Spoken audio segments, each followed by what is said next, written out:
আবু বকর মৃত্যুবরণ করার পর তামাম শহরে আবু বকরের জন্য শান্তি এখানে অস্থির হয়ে গেছে।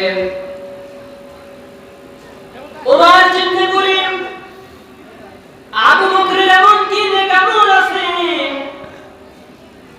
এমন কি আমল করত আবু বকর যে আবু বকরের মৃত্যুর পর তামাম জাহাজের পাগলের মতো কান্না করে। খলিফাতুল মুসলিমিন ওমর ফারুক রাদিয়াল্লাহু তাআলা আনহু এবার আবু বকরের স্ত্রীকে প্রশ্ন করল, আবু বকরের এমন গোপন কি যে কেমন আছে গো, আমার সামনে প্রকাশ করো। তিনি বললেন আবু বকরের কোনো গোপন আমল ছিল না, কিন্তু প্রত্যেকদিন নিজে হাতে 2টা 3টা রুটি তৈরি করে জঙ্গলের দিকে যাইতেন। কোথায় যাইতেন, কি করতেন, কোনো কিছুই জানি না। ওমর খেলাফতে আসার পরে প্রথম দিন কয়েকটা রুটি তৈরি করে নিয়ে জঙ্গলের দিকে হাঁটা শুরু করলেন।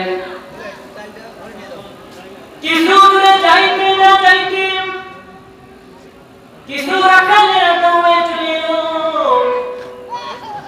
রাখাল করে মুসলমান আজকে আবু বকরের অনুপস্থিতিতে যখন ওমর চলে এলো, আমরা বলতাম আবু বকর দুনিয়াতে নাই।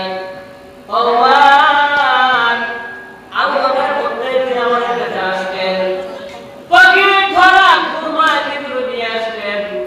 আমাদের সামনে এসে আবু বকর আমাদের হাতে খুরমা খেজুর উঠাই দিতেন। বলুন সুবহানাল্লাহ। ওমর বলছে জানি তো জানে না, তা আবু বকর এখান থেকে যায় তো কোথায়? রাখালে বলি খলিফাতুল মুসলিমিন আমিরুল মুমিনিন ওমর ফারুক রাদিয়াল্লাহু তাআলা আনহু আবু বকর এখান থেকে জঙ্গলে কোথায় যাইতেন, কোথায় যাইতেন, কি করতেন, কোনো কিছুই তো জানি না। ওমর এবার কহিন জঙ্গলের দিকে যায়। জঙ্গলের ভিতরে যেতে না যেতে একজন বৃদ্ধ মহিলার কান্নার আওয়াজ শোনা যায়। জঙ্গলের মধ্যে কান্নার আওয়াজ শুনে সামনে অগ্রসর হয়।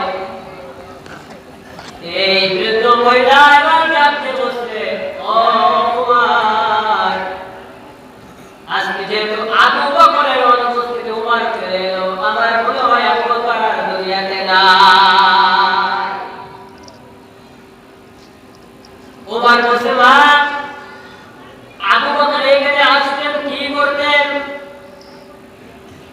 এই বৃদ্ধ মহিলা বলছেন, খলিফাতুল মুসলিমিন আবু বকর এখানে আসার পরে সর্বপ্রথম সালাম দিতেন, অনুমতি নিয়ে আমার এখানে প্রবেশ করতেন, তারপরে নিজে হাতে রুটি তৈরি করতেন আর নিজের গালে রুটিগুলো চাপিয়ে চাপিয়ে আমার গালে উঠে খাওয়াই দিয়ে যাইতেন। বলুন সুবহানাল্লাহ।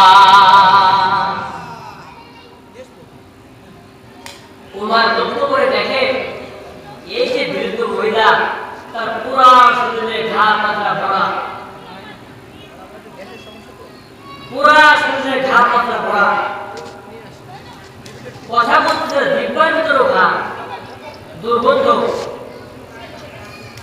ওমর দাঁড়িয়ে গেলেন। বৃদ্ধ মহিলা বলছে, বাবা, আবু বকর এখানে আসলেন, আমি তো বৃদ্ধ মানুষ, গালে তো দাঁত নাই, চাপে খাইতে পারি না। আবু বকর এখানে আসলেন, নিজের গালের ভিতরে রুটি নিয়ে চাপিয়ে চাপিয়ে তার জিহ্বা দিয়ে আমার গালের ভিতরে ঢুকিয়ে দিতেন খাবার। আর আবু বকরের চামড় খাবার আমি খেয়ে খেয়ে রব্বুল আলামিন আমাকে হায়াতে বাঁচিয়ে রেখেছেন। সুবহানাল্লাহ। ওমর বলছে, আমার পক্ষে সম্ভব না। তো দেখা যাচ্ছে গায়ে ঘা পাতলা ধরা, শরীরের ভিতরে পোকা হাঁটতেছে, দুর্গন্ধ, তার কেমনি গালে উঠে খাওয়াবে। ওমর বলে, আমার পক্ষে সম্ভব না, ফিরে আসছে। পিছন থেকে বৃদ্ধ মহিলা ডাক দিয়ে বলছে, ওমর, যেহেতু তুমি আমাদের খাওয়াইতে পারো নাই, এখনো পর্যন্ত পরিপূর্ণ খেলাফতের দায়িত্ব তুমি পালন করতে পারো না।